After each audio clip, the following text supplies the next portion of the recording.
मनुवादी मानसिकता जो है आदिवासियों को तोड़ने के लिए कांग्रेस में बैठ करके कुर्सी में बैठ करके खिला तो खेले हैं। 1951 तक आदिवासियों का जो है ना धर्म कोड था। आपका जनगणना जो आपका 51 तक था और 61 से हटा दिया गया। तो कहीं ना कहीं केंद्र सरकार आदिवासियों को तोड़ने के लिए खेला तो खेला है। सही मायने में आदिवासियों को या जनजातियों को एक धर्म कोड की आवश्यकता है। फिर राष्ट्रीय स्तर पर जो है धर्म कोड को पाना संभव नहीं लगता है। इस देश को अगर विश्व गुरु बनाना है तो इस देश में समानता लाना होगा और मनुवादी मानसिकता को त्यागना होगा। क्या आदिवासियों को उनकी पहचान सरना धर्म कोड मिलेगा? क्या सरना धर्म है? क्या सरना एक पूजा स्थल है? क्या सरना धर्म के नाम पर राजनीति हो रही है? क्या सरना मानने वाले समुदाय के लोग हिंदू हैं? क्या तमाम राजनीतिक पार्टियां जो है केवल इनके नाम पर एक वोट बैंक की राजनीति कर रही है? आज इन तमाम मुद्दों पर हम बातचीत करेंगे। हमारे साथ अभय भूटकुंवर है। दादा, पूरे देश भर में सरना धर्म कोड को लेकर के जो है एक आंदोलन चल रहा है, खास करके झारखंड में कुछ ही दिनों के बाद विधानसभा का चुनाव होना है। विधानसभा चुनाव से पहले सरना धर्म कोड की मांग फिर से एक बार जो है वह तुल पकड़ी हुई है और लगातार आप जैसे जो शख्सियत है, आप जैसे जो सामाजिक अगुवा हैं, वो इस मांग को लेकर के मुखर है, तमाम राजनीतिक पार्टियों को चेता रहे हैं। तो सीधा मेरा सवाल है कि सरना धर्म कोड आदिवासियों को क्यों मिलना चाहिए? और जो ये सवाल खड़ा हुआ है कि सरना जो है कोई धर्म नहीं है, तमाम बिंदुओं पर जो है अपने पक्ष रखिएगा थोड़ा सा। पहले तो आपका चैनल को मेरे तरफ से जोहार हो। तो सरना धर्म की का जो आपने सवाल किया है तो मैं आपको बता दूं कि आदिवासी शब्द जो है एक सामुदायिक शब्द है, एक विचारधारा शब्द है और सरकारी स्तर पर इसको अनुसूचित जनजाति या तो शेड्यूल ट्राइब के नाम से इनकी पहचान है। और झारखंड में वर्तमान समय में 32 अनुसूचित जनजाति के तौर पे सूचीबद्ध जातियां हैं, जिसको आप आदिवासी भी बोल सकते हैं। तो आप जो हैं धर्म की, तो हर जाति और धर्म एक सिक्के के दो पहलू हैं। तो आप देखते हैं कि हमारे झारखंड में 32 प्रकार की जातियां हैं, उसका धर्म है, जिसको आप उसको आदिवासी धर्म भी बोल सकते हैं और उसको आदिवासी समुदाय भी बोल सकते हैं। इस प्रकार से हिंदू समुदाय, मुस्लिम समुदाय, जैन समुदाय, बौद्ध समुदाय के तौर पे जो आइडेंटिटी है, उसी प्रकार से जो है झारखंड के जो 32 समुदाय है उनका आदिवासी के तौर पे उनका बोध होता है। तो एक सिक्के के दो पहलू, एक जाति एक धर्म। तो हर जाति का एक धर्म होता है, आस्था होता है। तो हम लोगों का जो आस्था है आदिवासी रीति रिवाज पर है, उसकी जो परंपराएं पर है।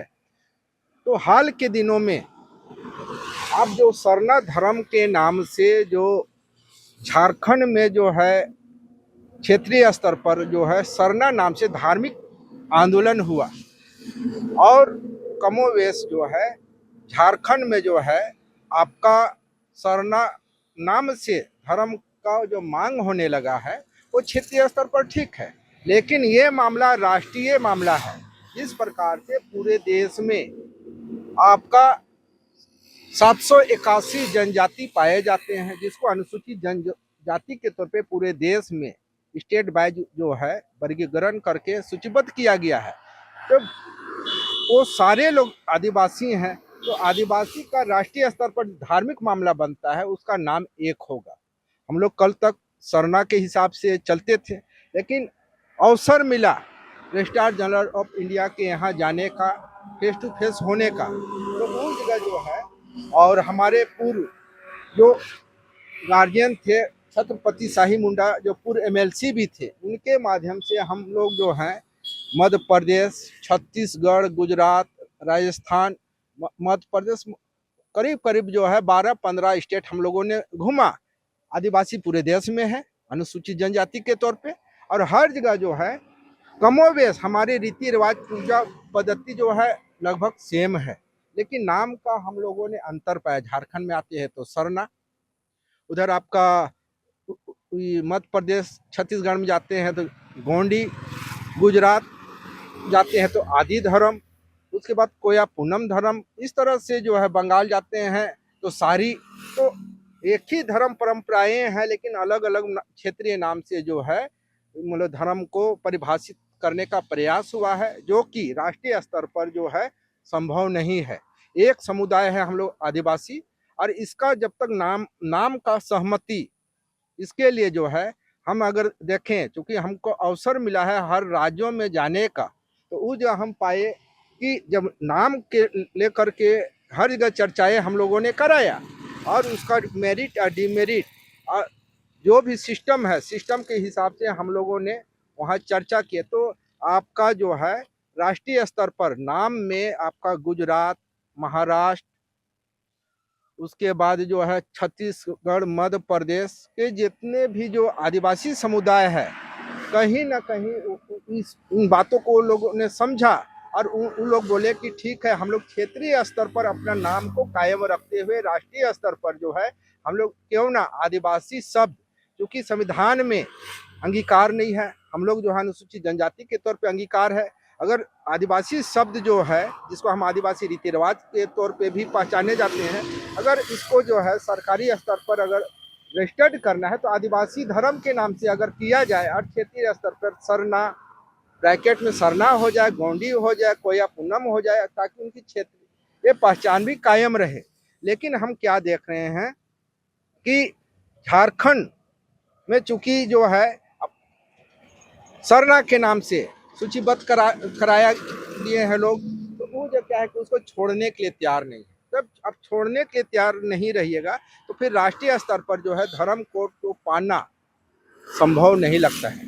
राजनीतिक दृष्टिकोण से जरूर हेमंत सरकार ने सरना धर्म का जो है बिल पारित करके जो है आपको केंद्र को भेजा, लेकिन आप देखिएगा सरना के साथ साथ आदिवासी शब्द का भी आदिवासी ऑब्लिक सदरा सर। हाँ अब्लिक का उन्होंने चर्चा, चूंकि आपका जो है हेमंत जी को जानकारी है, क्योंकि राजनीति है और यहाँ के लोगों को खुश करना है, तो सरना भी दिए, लेकिन एक विकल्प के तौर पे जो है आदिवासी शब्द का भी उन्होंने अनुमोदन करके केंद्र को भेजा है, क्योंकि उनको जानकारी है कि ये राष्ट्रीय मुद्दा है, लेकिन वोट बैंक का मामला है। वोट बैंक में तो जो है क्षेत्रीय लोगों को जब तक हम नहीं खुश करेंगे तब तक वोट मिलेगा नहीं।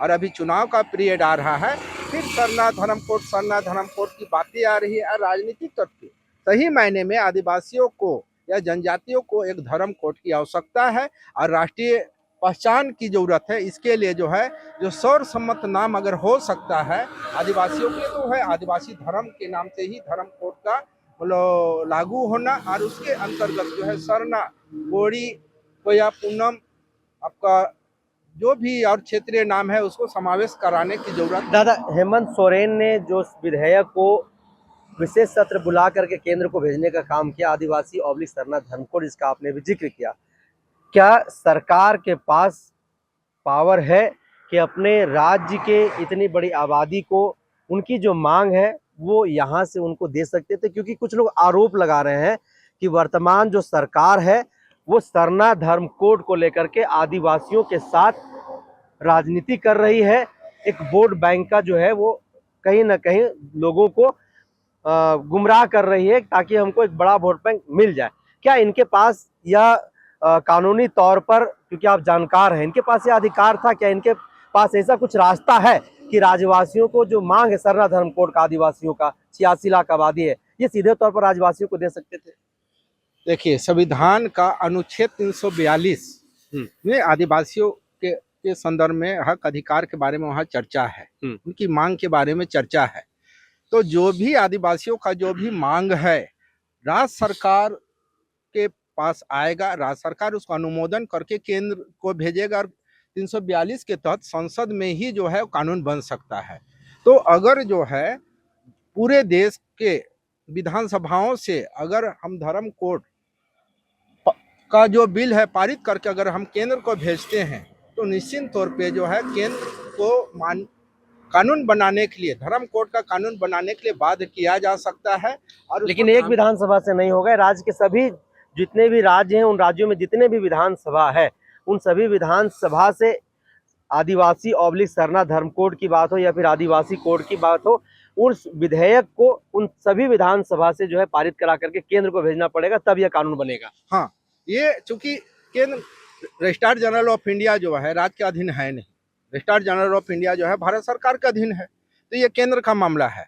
तो हम लोगों को धर्म कोड तो चाहिए धार्मिक आइडेंटिटी के लिए, और इसके लिए जो है जितने भी आदिवासी बहुल राज्य हैं सभी जगह के प्रतिनिधियों को, धर्म अगुवाओं को इस पर प्रयास करने की जरूरत है, अपने अपने राज्य से जो है बिल पास करा करके जो है केंद्र को भेजने की जरूरत है। और जब सभी राज्य जो है आदिवासियों का जो राज्य स्तरीय जो मांग है उसको अगर अनुमोदन करके केंद्र को भेजते हैं तो निश्चित तौर पे जो है केंद्र में दबाव पड़ेगा, और निश्चित तौर पे आदिवासियों का जो लंबी चिर प्रशिक्षित जो इंतजार है धर्म कोड का वो भी मिल सकता है। तो आप मतलब इस बात को आप लोग स्वीकार कर रहे हैं कि कमजोर आधार, कमजोर साक्ष्य और पूरे देश के आदिवासियों का अलग अलग भागों में बंटना यानी कि एकजुट नहीं होने के कारण जो है अब तक इस पर मुहर नहीं लग पाया है।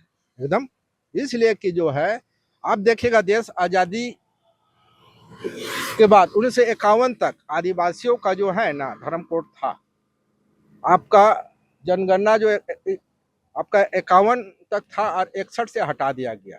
तो कहीं ना कहीं केंद्र सरकार आदिवासियों को तोड़ने के लिए खेला तो खेला है, और इसलिए जो है फिर से जोड़ने के लिए राष्ट्रीय स्तर पर आदिवासियों को जोड़ने के लिए एक धर्म कॉलम की जरूरत है, धर्म कोड की जरूरत है। आज नहीं तो देखिए झारखंड में आदिवासी तो हैं, देखिए हम 32 जनजातियों में अलग अलग है, सभी को अपना जनजाति आइडेंटिटी जो है पसंद है, और एक दूसरे को ध्यान नहीं देते, एक दूसरे को मतलब तिरछी नजर से देखते हैं। लेकिन धर्म कोड आ जाएगा तो राज्य नहीं पूरे देश के आदिवासी एक बैनर में आ जाएंगे, और निश्चित तौर पे हम भी जो है हिंदू मुस्लिम सिख ईसाई के तर्ज पर जो है राष्ट्रीय स्तर पर संगठित भी हो सकते हैं, और हमारा जो मत है, हमारा जो धार्मिक पहचान है वो राष्ट्रीय स्तर पर स्थापित। तो क्या आप कह सकते हैं कि 1951 तक जो है वह धर्म कॉलम आदिवासियों का था, 1961 से इसको हटा दिया गया, यानी कि कांग्रेस ने आदिवासियों के साथ खेला किया है, इनके भविष्य के साथ खिलवाड़ किया है।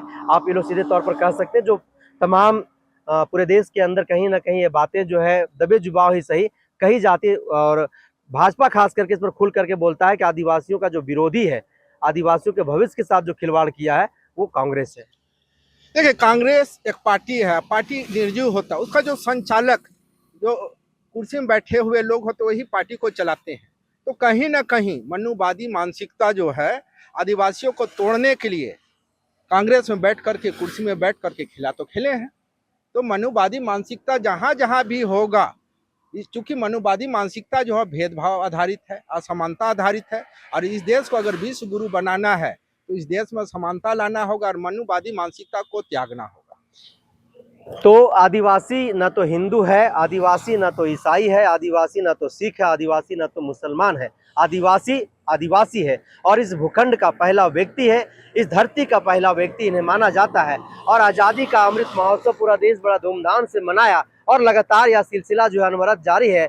लेकिन अब तक जो देश के आदिवासी है उनकी अब तो ना तो पहचान मिल पाई है और ना ही उन्हें सेंसेक्स में जगह दिया गया। 1951 में था, 1961 में जो है धर्म कॉलम जो इन लोगों का था उनको हटा दिया गया है।